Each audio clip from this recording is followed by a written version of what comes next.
London ಮೂಲದ Jamie ಮೀಕ್ ತಮ್ಮ ಗುಜರಾತ್ ಭೇಟಿ ಮುಗಿಸಿ ಸ್ವದೇಶಕ್ಕೆ ಮರಳುವ ಮುನ್ನ ಭಾರತದಲ್ಲಿನ ತಮ್ಮ ಅನುಭವಗಳನ್ನು ಇನ್ಸ್ಟಾದಲ್ಲಿ ಪೋಸ್ಟ್ ಮಾಡಿದ್ರು. ದುರದೃಷ್ಟವಶಾತ್ ಅವರಿದ್ದ ಏರ್ ಇಂಡಿಯಾ ವಿಮಾನ ಅಹಮದಾಬಾದ್ನಿಂದ ಟೇಕ್ ಆಫ್ ಆದ ಕೆಲವೇ ನಿಮಿಷಗಳಲ್ಲಿ ಪತನಗೊಂಡಿದೆ.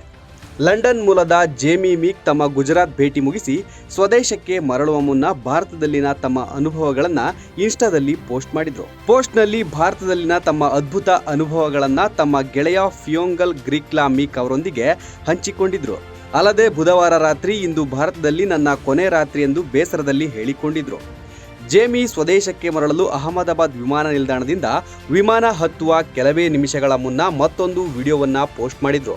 ಅದರಲ್ಲಿ ಭಾರತಕ್ಕೆ ವಿದಾಯ ಎಂದು ಹೇಳಿಕೊಂಡಿದ್ರು. ಅಪಘಾತಗೊಂಡ ಈ ವಿಮಾನದಲ್ಲಿ ಸುಮಾರು 10 ಮಂದಿ ಸಿಬ್ಬಂದಿ ಸೇರಿ 242 ಜನ ಇದ್ರು.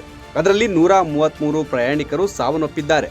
ಇನ್ನು ಜೇಮಿ ಮತ್ತು ಫಿಯೋಂಗಲ್ ಬದುಕುಳಿದ ಬಗ್ಗೆಯಾಗಲಿ ಸಾವನ್ನಪ್ಪಿರುವ ಬಗ್ಗೆಯಾಗಲಿ ಮಾಹಿತಿ ಲಭ್ಯವಾಗಿಲ್ಲ. ಜೇಮಿ ಭಾರತದ ಯೋಗದ ಬಗ್ಗೆ ವಿಶೇಷ ಒಲವು ಹೊಂದಿದ್ರು ಎಂದು ತಿಳಿದು ಬಂದಿದೆ. ಮೂಲಗಳ ಪ್ರಕಾರ ವಿಮಾನದಲ್ಲಿದ್ದ ಎಲ್ಲಾ ಪ್ರಯಾಣಿಕರು ಸಾವನ್ನಪ್ಪಿದ್ದಾರೆ ಎನ್ನಲಾಗ್ತಿದೆ. ಅಲ್ಲದೆ ಓರ್ವ ಪ್ರಯಾಣಿಕ ಕೂಡ ಬದುಕುಳಿದಿದ್ದಾರೆ. ಈ ಬಗ್ಗೆ ಅಧಿಕೃತ ಮಾಹಿತಿ ಇನ್ನೂ ಬಿಡುಗಡೆಯಾಗಿಲ್ಲ. Bureau report, Boss TV Kannada. Latest ಹಾಗೂ ಇಂಟ್ರೆಸ್ಟಿಂಗ್ ಸುದ್ದಿಗಳಿಗಾಗಿ ಬಾಸ್ ಟಿವಿ ಕನ್ನಡ ಚಾನೆಲ್ನ ಸಬ್ಸ್ಕ್ರೈಬ್ ಮಾಡಿ. ಹಾಗೆಯೇ ಬೆಲ್ ಐಕಾನ್ ಪ್ರೆಸ್ ಮಾಡಿ. ಇದರ ಜೊತೆಗೆ ಫೇಸ್ಬುಕ್, ಇನ್ಸ್ಟಾಗ್ರಾಮ್, ಎಕ್ಸ್ನಲ್ಲೂ ಮಿಸ್ ಮಾಡದೆ ಫಾಲೋ ಮಾಡಿ.